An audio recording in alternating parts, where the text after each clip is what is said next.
The story begins with a boy following his grandfather through traditional Japanese home surrounded by crystal clear streams and gorgeous mountains. The boy named Minato places 2 jars on an altar and his grandfather hands him 2 small rice cakes for the offering. Behind them, a little girl plays herself with a ball, happy as can be. Minato feels something, turns his head, and spots the girl standing there. He's distracted for just a second, and when he looks back at the altar, the rice cakes are gone. The girl takes off running with them, totally pumped, and just vanishes right in front of Minato's eyes, like literally disappears into thin air. Minato freezes. His heart drops straight to his stomach, and he grabs onto his grandfather, shaking. His grandfather, instead of freaking out, smiles and tells Minato that he's finally started to see them, and that apparently he can only see the good ones. He explains that the little girl is called Zashikiwashi, that she's been living in that house since long before his grandfather was even born, and asks Minato to always leave some sweets out for her. Then he says something Minato will never forget. That the ability to see what others can't will one day be incredibly useful to him. A few years pass. Minato steps off a bus and walks toward an abandoned rural property that belongs to the family. The area is calm, quiet, almost weirdly peaceful. He arrives at the place and a dark evil aura radiates from it, but since Minato can only see good things, all he feels is his vision going blurry like some strange fog drifting in front of his eyes. The moment he goes to open the door, his spiritual power kicks in on its own and purifies the entire evil aura all at once. Minato is completely lost. A gust of wind carries one of his notes to a mountain shrine. The note touches the shrine and the spiritual power locked inside those words purifies the whole place. The power fades and there in the shrine, asleep for who knows how long, Yamagami awakens. Minato steps inside the new house and realizes it's massive. A serious amount of work ahead of him. He starts jotting down everything he needs to do and gets to cleaning. In the middle of it all, he calls his mom on his cell and she fills him in on the situation.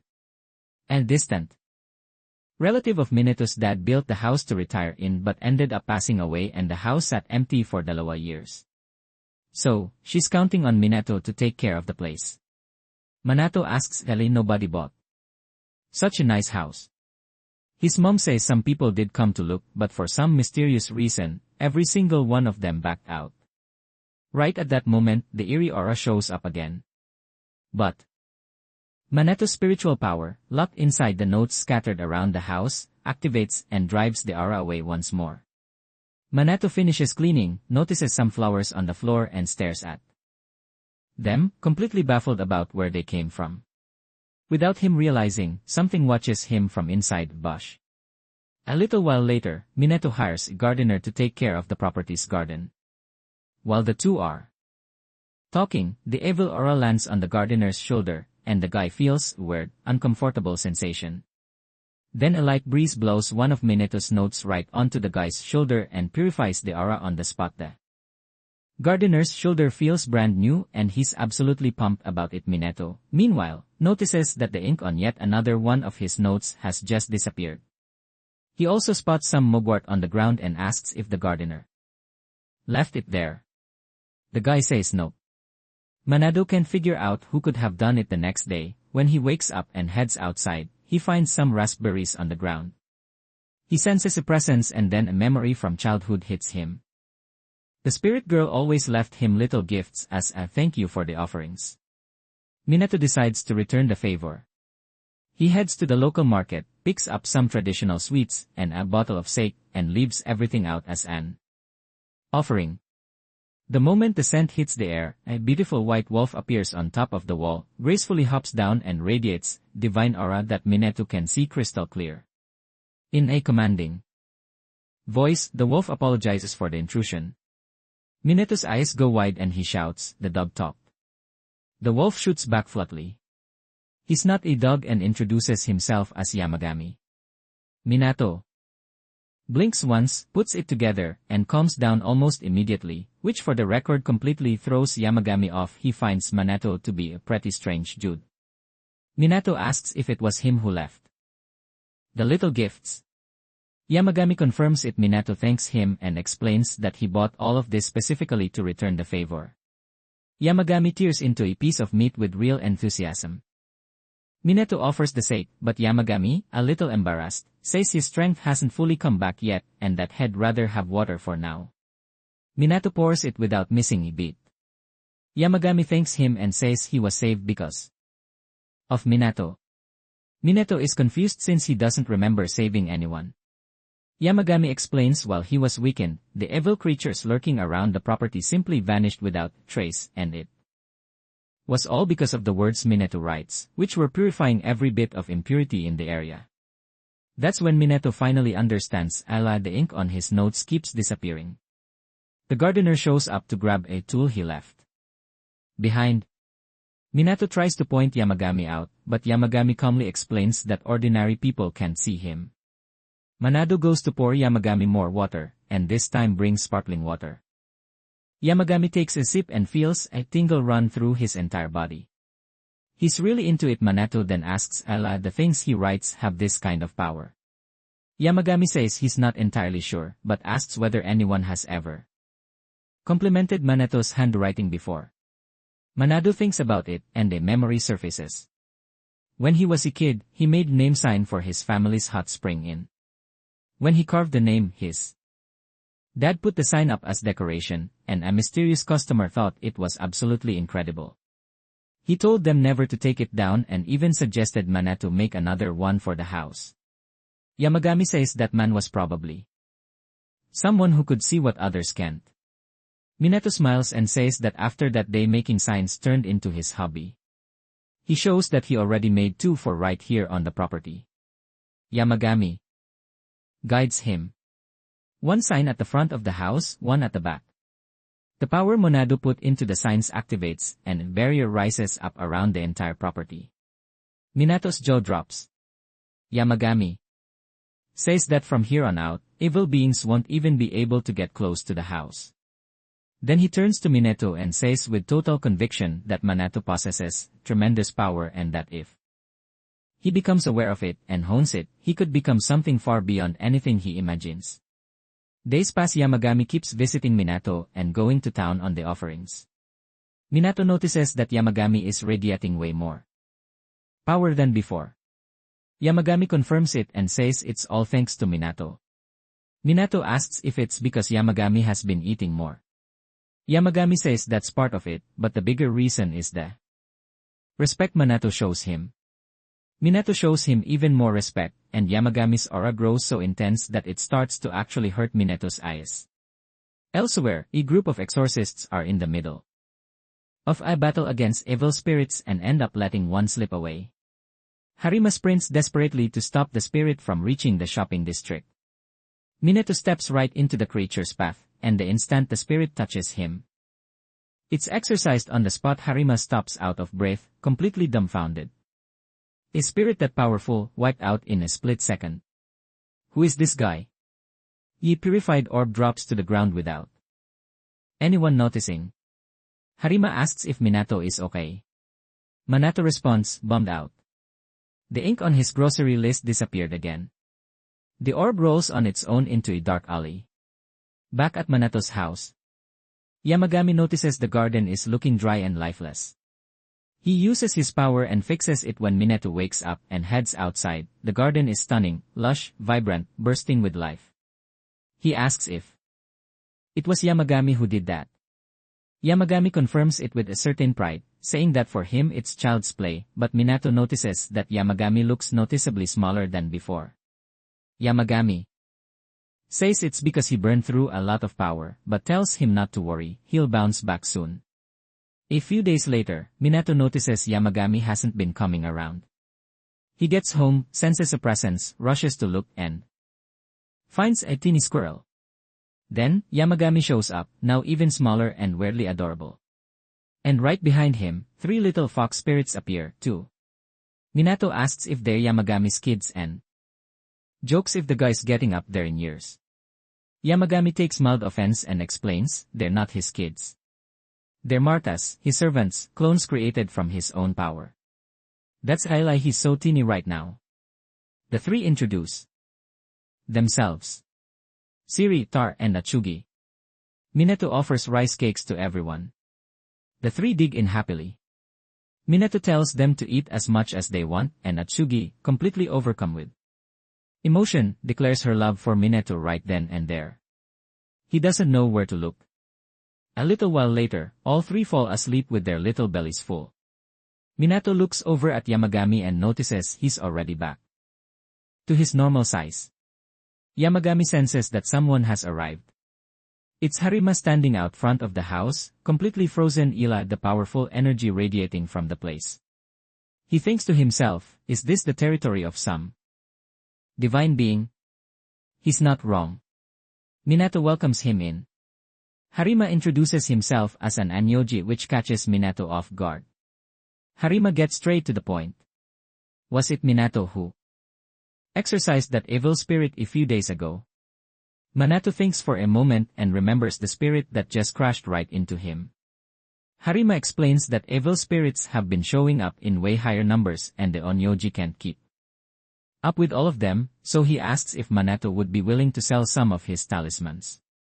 Yamagami appears and quietly explains to Minato that Harima wants the papers with his writing on them. Harima watches trying to figure out who Minato is talking to. Yamagami warns him that Harima can't see him either. Minato then looks at Harima and says, straight up, those talismans Harima is after are just grocery lists he wrote and they're worth nothing. Harima is floored. He tries to wrap his head around how some random guy with a grocery list managed to take down a spirit that would have taken at least 3 on Myoji to exorcise. Minato offers if Harima needs these lists, he'll write some up right now. Harima watches, genuinely expecting some kind of ritual or secret technique. And Minato literally just writes down names of stuff to buy at the store. Harima nearly spits out his tea, but then he notices green light emanating from the words Minato just wrote, and he cannot figure out how regular person's grocery list is packing this much power. Minato feels a slight dizzy spell. Yamagami warns him he's burned through too much power. Minato hands over the lists and Harima offers solid cash as payment. Minato tries every way he can think of to turn it down, insisting that it's literally just a grocery list. Yamagami, losing his patience, tells Minato to just take the money already because Harima isn't going to let it go. Minato takes it as a bonus. Minato draws a pentagram on Harima's hand and explains that since Anyoji usually use pentagrams on their talismans, he hopes it'll help a little. Harima gets a call from his partners begging for backup against a powerful spirit. He takes off running already, dreading the worst. But the moment he gets close to the spirit, Minato's pentagram activates and exorcises the creature in an instant. Harima yells in shock, completely unable to believe what just happened. The next day, Monado does the math and realizes he is completely broke. Not a single dollar to his name. The reason? 3 adorable little creatures with bottomless appetites who eat like it's an all-you-can-eat buffet. And it's closing in 5 minutes. They absolutely inhale everything with huge smiles and even ask Minato if all that food isn't way too expensive. The guy lies straight to their faces and says nope, telling them he wants them to eat. Well, Yamagami also joins the feast and goes absolutely crazy over delicious, ridiculously overpriced kinuba. Monado knows these things cost a fortune, but he also knows that deity has standards. And that if he shows up with cheap food, he's going to hear about it right at that moment. Another god appears in the small garden pond. Later, Minato heads out to look for some side work. He spots a raffle happening just ahead, buys a ticket, spins the wheel, and wins the grand prize, 100,000 yen. With the prize money, he excitedly heads to a liquor store to grab some good sake for Yamagami. The moment he walks in, he's greeted like EA. The store is celebrating its 333 anniversary, and he happens to be the 333 customer. Because of that, he walks out with a luxurious top-shelf sake set. Back home, Minato is absolutely stunned by his ridiculous streak of luck and asks if this is somehow Yamagami's doing. Yamagami says no and explains it's actually the other god who appeared in the garden that's behind all of it. The God Riki is spiritual tortoise. Yamagami explains that there are 4 sacred creatures that bring good fortune and Riki is one of them. Minato asks how long Riki has been there. Yamagami tells him that Riki claims Minato saved him. On that day, Minato was walking around town and accidentally expelled an evil spirit.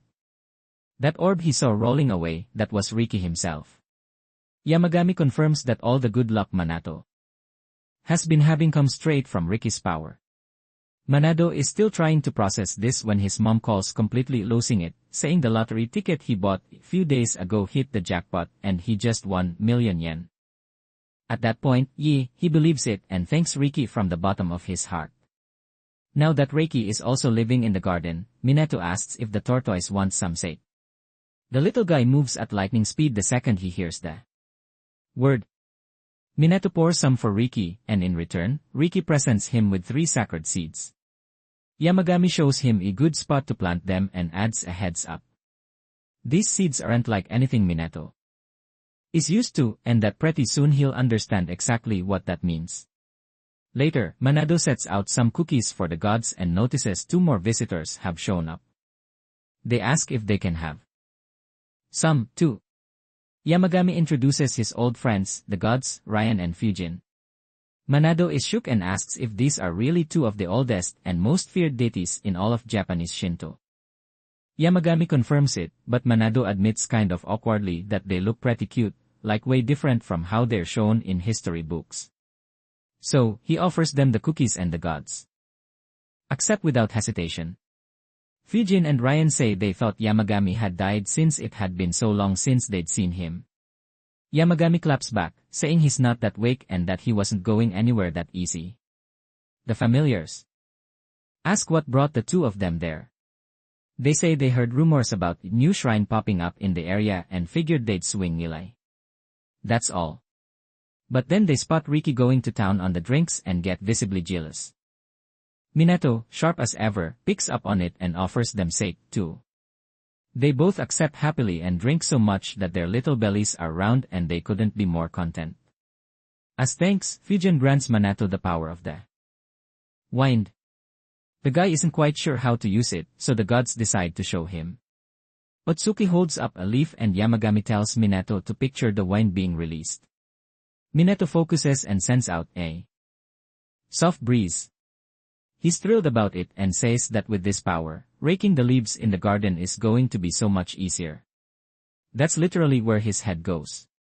Just the most Minato thing ever. Meanwhile, Harima keeps taking down evil spirits with the pentagram Minato drew on his fist. But he can feel the power starting to fade. That's when he hears another Anoji named Ichigo screaming. The guy is cornered Eli an evil spirit and is screaming at his partner Horawa to do something, calling her useless. Harima ends up saving the loser at the last possible second using one of Minato's grocery notes and Ichigo clocks it shortly after. Ichigo pulls Horiawa aside and asks if she's figured out where Harima's grocery list come from. Horiawa says she still has nothing. Ichigo gets irritated, grabs her the collar and calls her useless. But Horiawa doesn't flinch for a second and asks him right to his face, maybe it's just because he's more competent than you. Those words hit different. Ichigo lets go of Horiawa and swears to himself that he will never lose to Harima. The next day, Minato notices the rain stop unusually fast, and Yamagami explains that not even rain can affect that garden anymore because the place is now sacred domain. Minato can't believe it. He notices Riki watching in plant and remembers that's exactly where he planted the sacred seeds the day before. Yamagami explains that what's growing there is the sacred tree of the Kusuninoi estate, the camper tree. Minato decides he's going to water it later. He lets Yamagami know he's going to visit his shrine up on the mountain to pay his respects. Yamagami warns him that his mountain is extremely dangerous and it's not the place to just hike for fun. Minato assures him and shows that he came prepared with all the right gear. Yamagami says there's a shrine halfway up the mountain and that his servants will lead him there, then adds that long ago plenty of people used to visit, but that now it's completely abandoned. On the way up, Minato makes it clear he is very much couch potato. But Atsugi, Tori, and Siri keep hyping him up and cheering him on. Eventually, they reach Yamagami Shrine, and Minato immediately sees it's covered in filth. Without a second thought, he gets to work cleaning everything up properly, and Yamagami's familiars pitch in to help. After the cleaning, everyone sits down for a snack when they hear crows going crazy. The familiars head toward the noise and Minato follows. They come across a powerful evil spirit which attacks them. Then the moment it spots them, they notice the orb being possessed but realize that Minato can't see the impurity covering the whole area. Minato says he can only see good things, but admits that if even he can see this evil spirit, then this thing must be seriously bad news. Atsugi and Taro feel sick just from the miasma in the air. Siri tells Minato to use his notebooks on the spirit. Minato realizes he can't get close enough, so he tosses the notes into the air and uses his wind power to steer each one straight into the spirit, taking it out completely. The orb falls to the ground and transforms into a divine spirit that looks like it came straight out of a Pokemon game. The creature gets up, scales the waterfall like it's nothing, and takes one last look at Minato, like a nod of gratitude. Back home, Yamagami thanks Minato for cleaning up the shrine, and Minato asks what that creature was. Yamagami says he'll find out in time. Minato then notices the sacred tree has already grown quite a bit, but that its growth suddenly stopped. Riki appears and points toward the door, signaling someone is there. Minato goes to answer it and comes face to face with another spirit who bows to him formally. Yamagami explains that this is yet another one of the 4 lucky spirits. Aryu spots the sacred tree and summons a rain with his powers. This rain, nothing like regular rain, makes the tree grow at an insane speed. Right before Minato's eyes. Then Uru says something, but Minato can't understand it. Siri translates. Uruyu wants to live there. Minato says yes, noticing that Uru and the tortoise are basically the same personality. Shortly after he figures out that Uruyu is obsessed with wine and the familiars comment that now Riki has drinking buddy. Yamagami explains that Uru is grateful to Minato. Minato doesn't get Nelly, and Yamagami explains that Harima has been taking down evil spirits using the notes Minato sells, and that in doing so, Harima ended up purifying and saving Uru himself with a glass of wine. And an excited little yelp, Uru thanks Minato all over again. A little later, Minato gets a visit from Harima, hands over more notebooks, and thanks him for the gifts he brought. Harima asks Minato to draw a new crest on his fist, but this time he wants a grid-style crest, not a pentagram, because a pentagram is another family symbol. Minato apologizes and says he had no idea, then draws the new design on Harima's fist. Later, while Harima is eating with his fellow Anmoji Kotetsu, Kotetsu figures out exactly why his body has been on such a hot streak.